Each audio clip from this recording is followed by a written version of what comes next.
Hey everybody, quick announcement. There will be a moment of silence on the House floor, and Speaker Pelosi will not be down here until after that. Not exactly sure on the timing of it, but there will be. This is going to start on a delay. Thanks, man. Good work.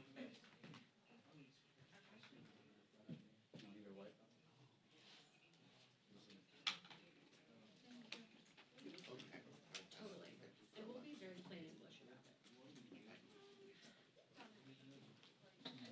But I think if it's okay with you guys, I'm gonna try to send Okay, talk to me.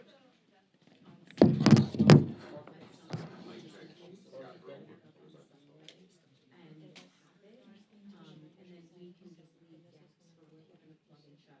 Like, thank you so much. Sound or, Are you good, White? the professor on the ground or whatever, like, we'll make it obvious, but this way you can get an early read on, I think even just that one graphic line, 'cause that's, I know the graphics in the past have sometimes been a hustle, like if we could get an early start on that, I think it would really make the piece sing.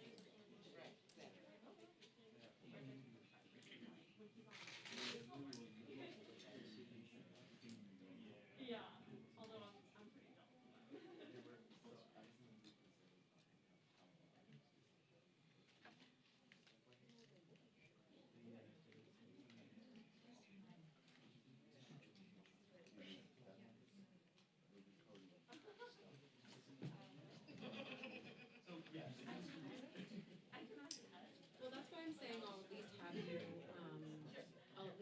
you, the script, this way you can know. You know? Do you want a mic check?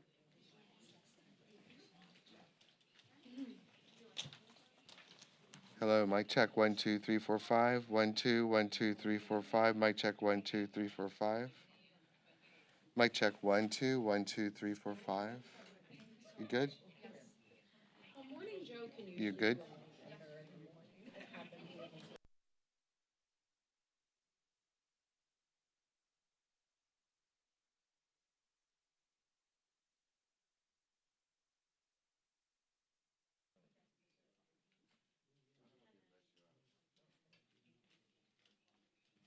I think usually for MS I've done them at 2:30, like between 2 and 2:30. Podium, right? No, I don't.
the news about where they are with the, Yeah.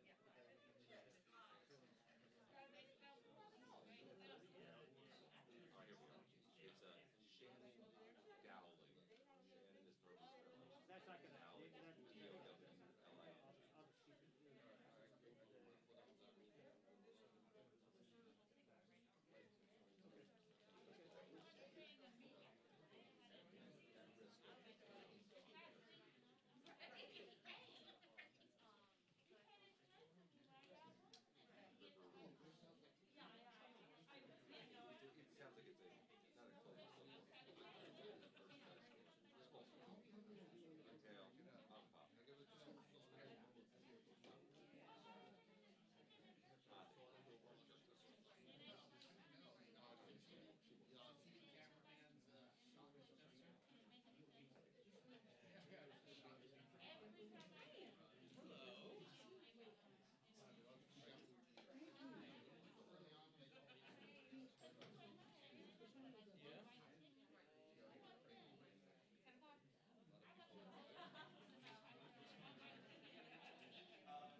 It sounds like it's not a close tail, pop.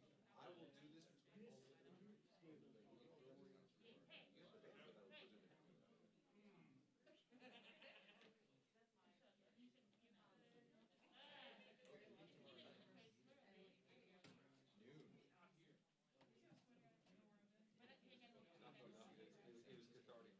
I like hearing. I got more to get. We are waiting for where it's close to gonna be late. We get there home for silence, but I'm sure it's going to die. Yeah, but I know that. I'll let Jane know, I'll let you know, I'll let Patty know, I'll take care of it. I will be self-contained. I will not.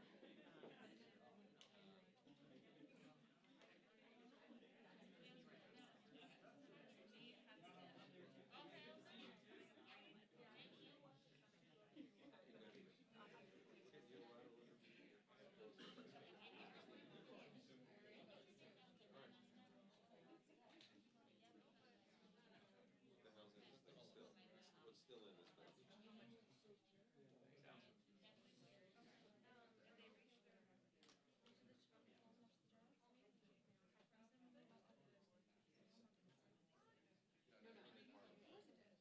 Could have warned me about that. I said, don't listen. I'm sorry, I answered, but it was my It was responsibility. your responsibility. You didn't realize it.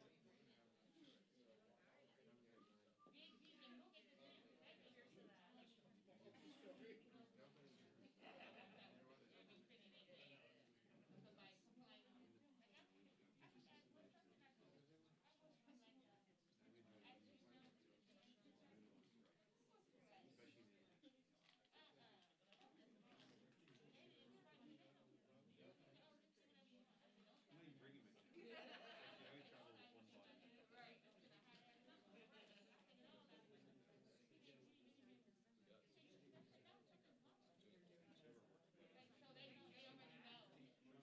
Actually, I only travel with one body. The lady says that we don't know.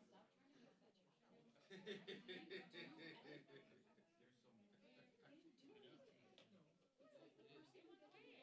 Then there's the normal. Or after.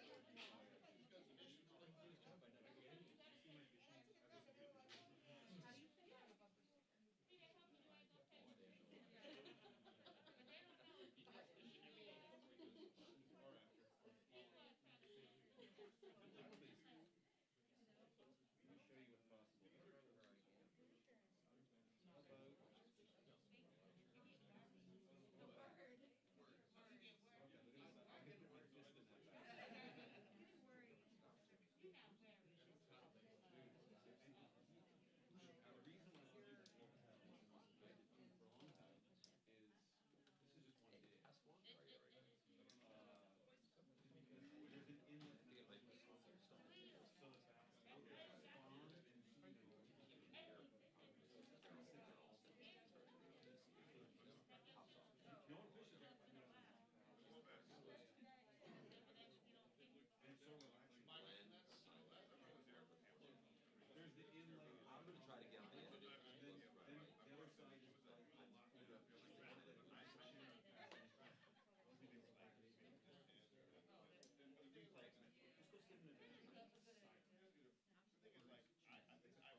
Yes, we got the Goonies tour. That was a lot of fun. We love the Goonies, and so the kids, you know, we showed the movies, and they liked it.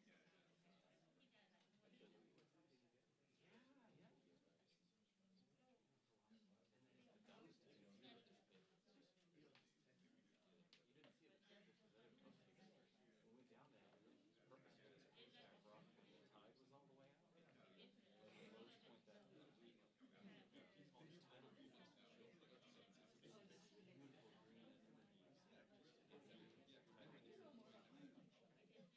deep purple. Hanging onto the bottom of the rocks. It's super cool. Yeah. Really, really cool. Yeah.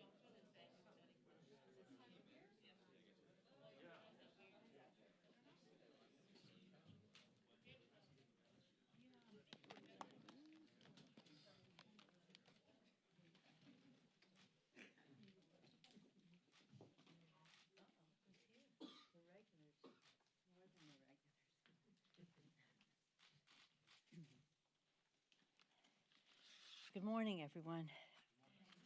Shortly, I'll have to leave to go to the floor because today we're very sadly, as the House holds a moment of silence in honor of our colleague, Congresswoman Jackie Walorski of Indiana, and two members of her staff, sadly, Zachary Potts and Emma Thompson, who they all tragically died last week.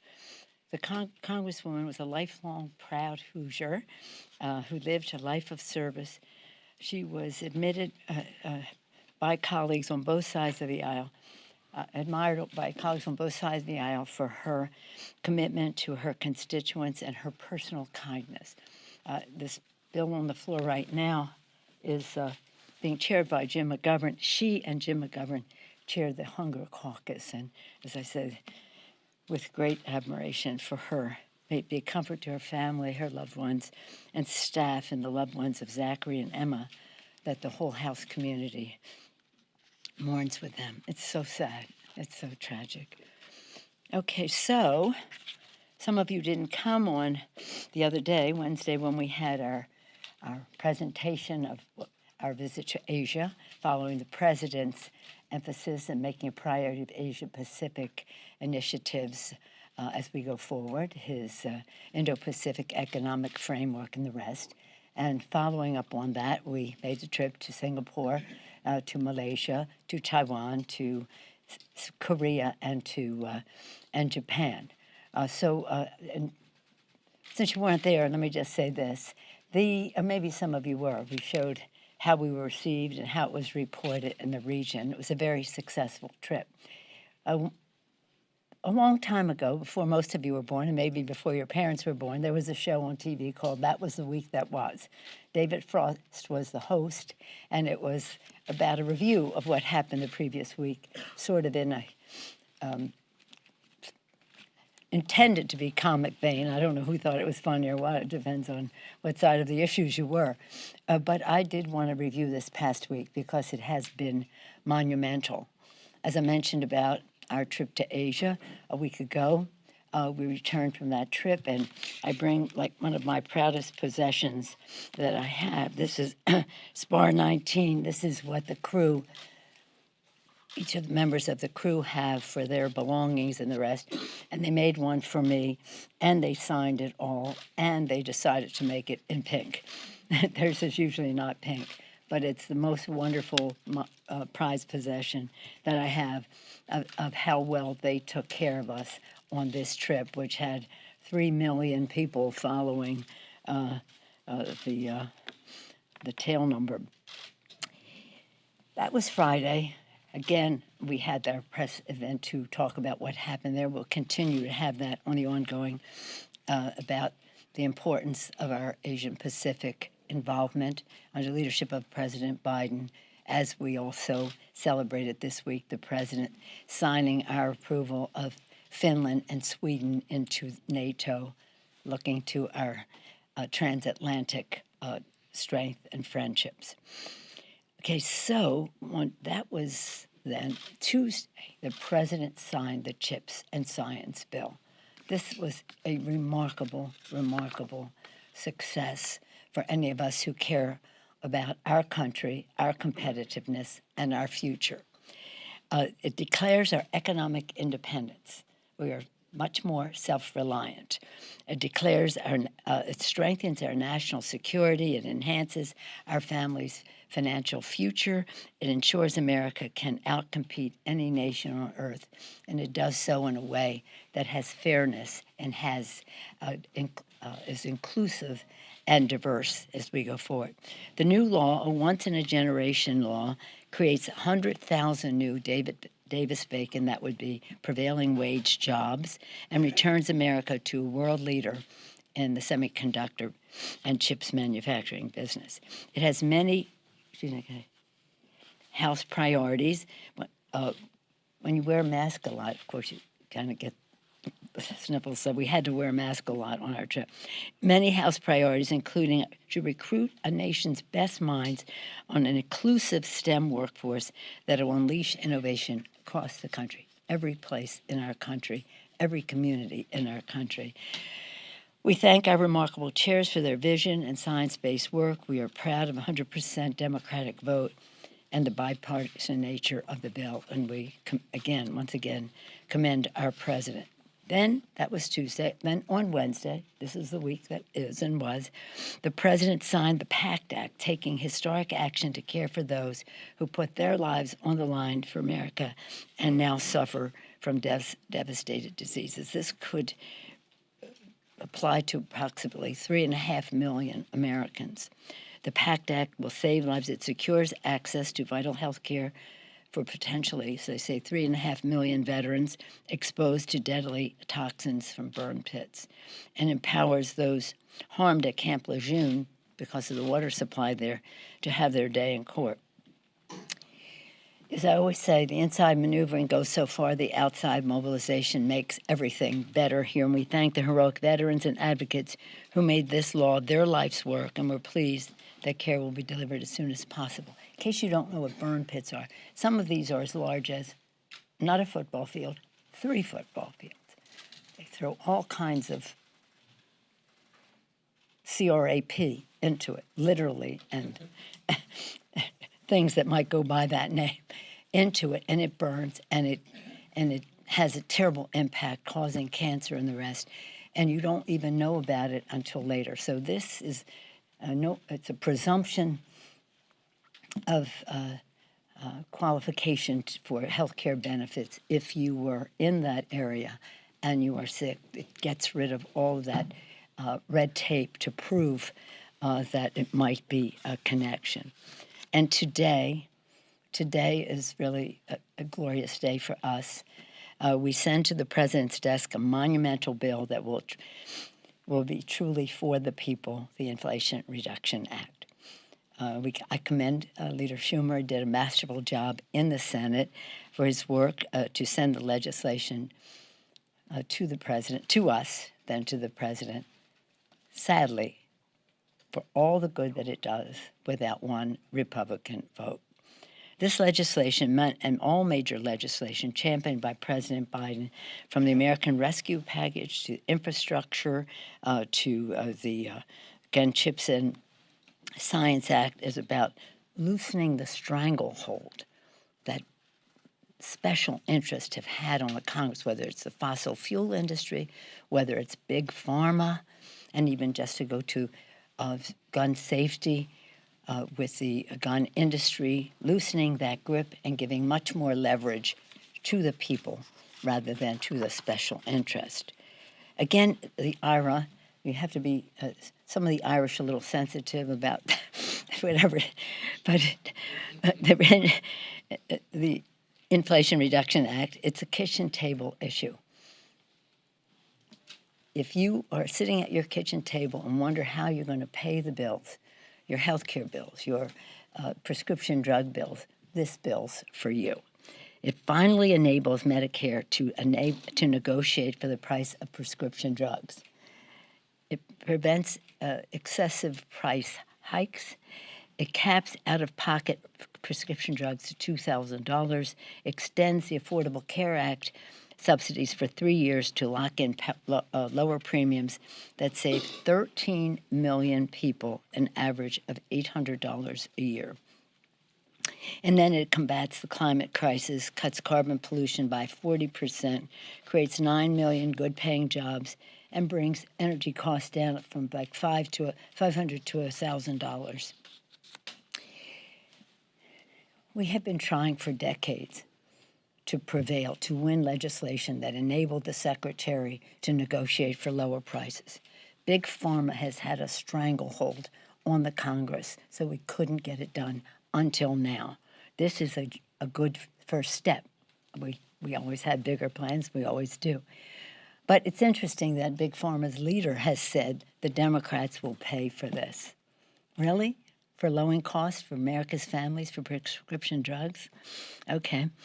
And the third, it lowers the deficit and inflation. It makes a down payment of $300 billion for deficit reduction to fight inflation, according to, and I have the letter here.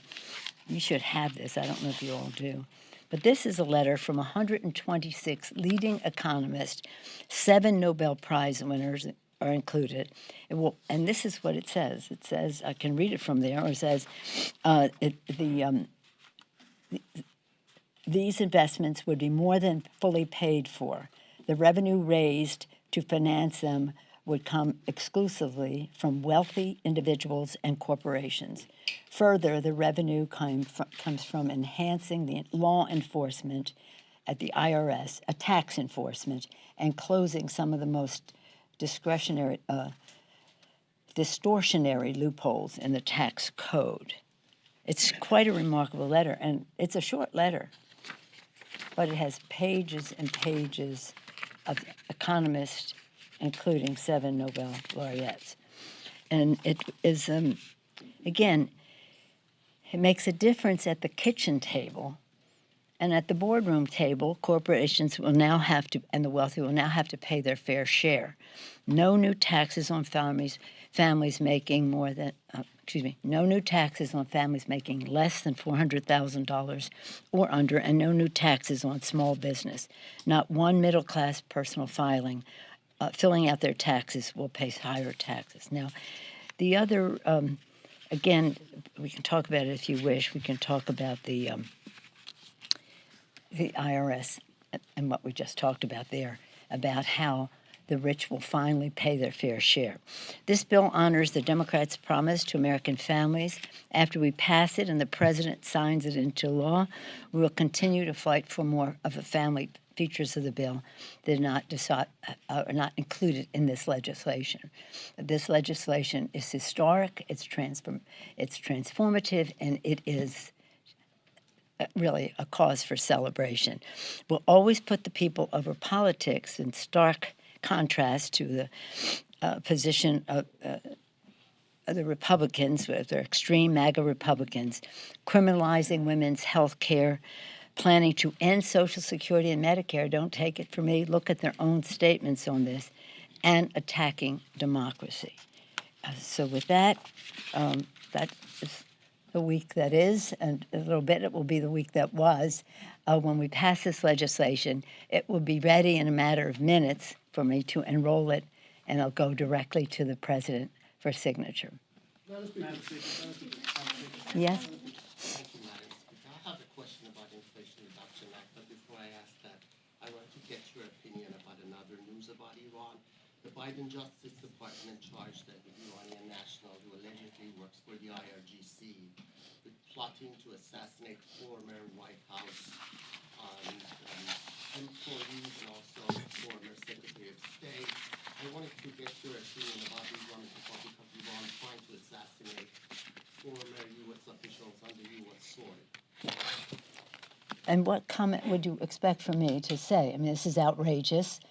This is, as I understand it, and I don't know much about it, but that they're holding everybody accountable for Soleimani, and that's what it is about. But again, all the more reason to be ever alert and vigilant, and good for the Justice Department for bringing those charges. On the Inflation Reduction Act. Yes, sir. Madam Speaker, with the Inflation Reduction Act, can people expect a bill to have it impact something as pernicious as inflation quickly in a matter of months? Well, you have to get started, yes. I mean, the fact is that inflation has many causes, and we have some of them piling up at once. Some are good. That is to say, when you have high employment, low unemployment, and increased wages, even though not keeping up with inflation, you will have a level of inflation. I've said before here, my first hearing with the chairman of the Fed when I was a brand new member of Congress, nose to nose with him as the most minor person on the committee, and he said unemployment is dangerously low. Oh, really? How could that be? Well, in relationship to what it does to inflation. So the president, to his credit, under his leadership, 8 million jobs, private sector included, everybody participating, but under his leadership, 8 million, now 9 million jobs created, unemployment cut in half. So that's one. And we don't want to trade jobs. We're glad about those jobs and that unemployment rate. Secondly, we have COVID, and we have the supply chain challenges that increase cost and therefore increase lower supply, increase cost, and therefore increase. We have a war in Ukraine that has increased Putin's price at the pump, and so you have a lot of things coming together at once. That is not to say, and you have corporate America exploiting the taxpayer. I mean, the consumer. The consumer. We've talked about that, whether it's the food industry, the price at the pump, and so, whether it's shipping cost and the rest that increase inflation. So there are a lot of reasons that have taken that we're here, but rather than talk about that, we talk about what we want to do about it. And what we want to do about it is lower cost. As you see, inflation was zero for the past month, zero increase. Now you see the price of at the pump is coming down. We hope it will continue to do that. We must ensure that it does.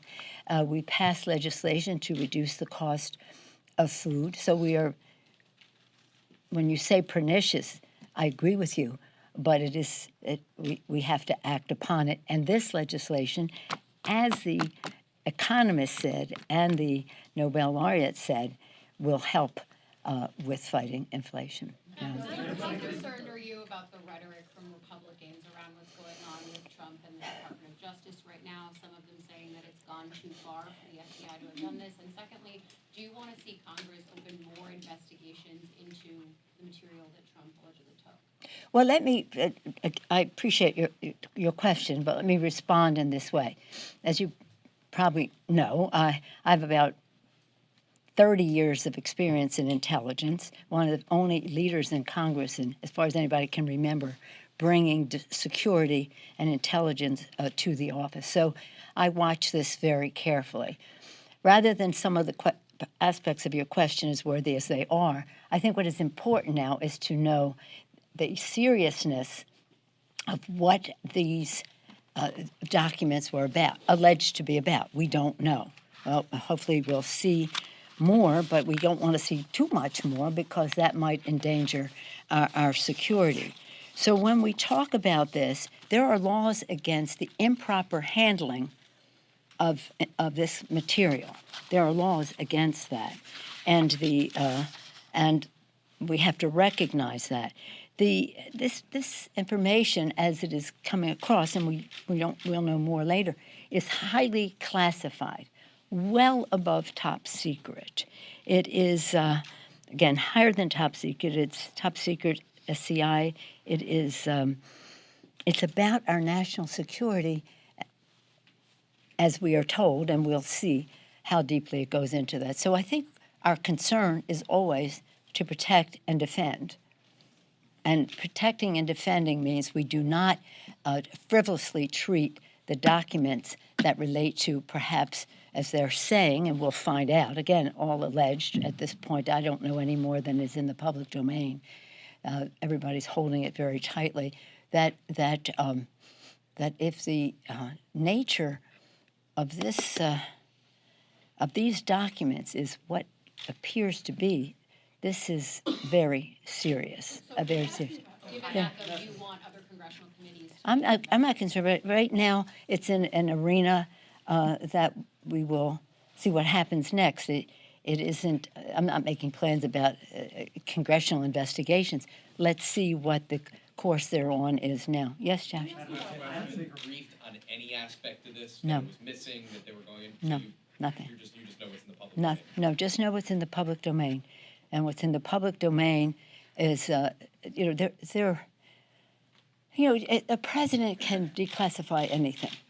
Shouldn't be able to declassify the matters of this seriousness. This isn't declassified. It's just improperly handled. Now, what is it? We'll see. We'll see in the unsealing, and that may not tell us everything still because of the serious nature of all of this. But since you're asking this question, let me be self-serving. A long time ago, like 20 years more, when we had our last intelligence bill, when President Clinton was president, there were some over on the other side of the building who wanted to put into the intelligence bill legislation that said if a reporter reported something on the basis of information that he or she received, that person would have to prove that it did not harm our national security. So if you got some information and you wrote it up, the burden would be on you to report that it did not harm national security. I said to the president, you can't sign this bill. We were not signing the conference report on it because it came from the Senate. We're not signing the conference report. You cannot sign this bill. And he, of course, agreed. He just didn't know about it. I was a ranking member at the time. So what we did was we changed it to say, if you had this information and you wrote about it, the government would have to prove that you harmed national security, which was a big victory for freedom of the press in our country. And we got wonderful response from editorial boards and the rest of that. But so be careful about how you handle whatever it is, but you have to be appreciative of the fact that we reverse the burden of proof in that. Was that self-serving? Yes, sir. Last question. Okay. Can we ask you about the attack in Ohio against the FBI, Madam Speaker? I'm curious if you have any This comments gentleman on was this. recognized. I'm sorry. Okay. There was enough concern apparently for a search warrant to be granted of Trump's residence. This is not by any stretch his first go-around, his first brush with the law. He's no longer in office, and I think he used to feel some sort of reticence about characterizing him. Me? In the middle of all of this, I have been resident. Who has been more than I? Okay. was this president a crook? Excuse me? Was this president a crook? A crook? Why don't we take your question? I mean, feel free to respond to my colleague's question, but the attack against the FBI office and the apparent attack against the FBI office in Ohio, how concerned are you about the increased level of violence against law enforcement, against public officials? And are you concerned that some of the rhetoric from the former president could be to blame for some of those increased threats? Thank you for your question. We need more evidence than a presidential incitement of an insurrection on the Capitol to know about causing concern about the safety of members of Congress, of our Capitol, of our Constitution, and of our law enforcement. On Tuesday, we had a conference with the members, it was a Zoom caucus with our members where we had a presentation on enhanced security for members and their staff and families. And in an unemotional, serious way, recognizing that this inflaming of situations that have no basis in truth even and are in disregard of the responsibilities of law enforcement. So yes, but we have to be, there are no guarantees. We sign up for this, we have to do our jobs.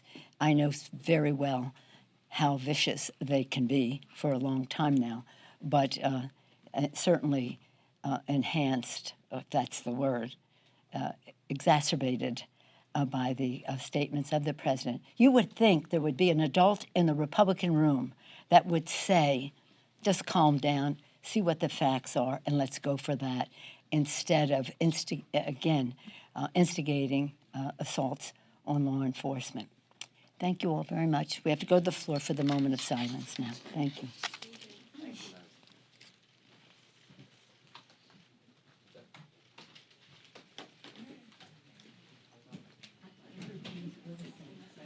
Oh,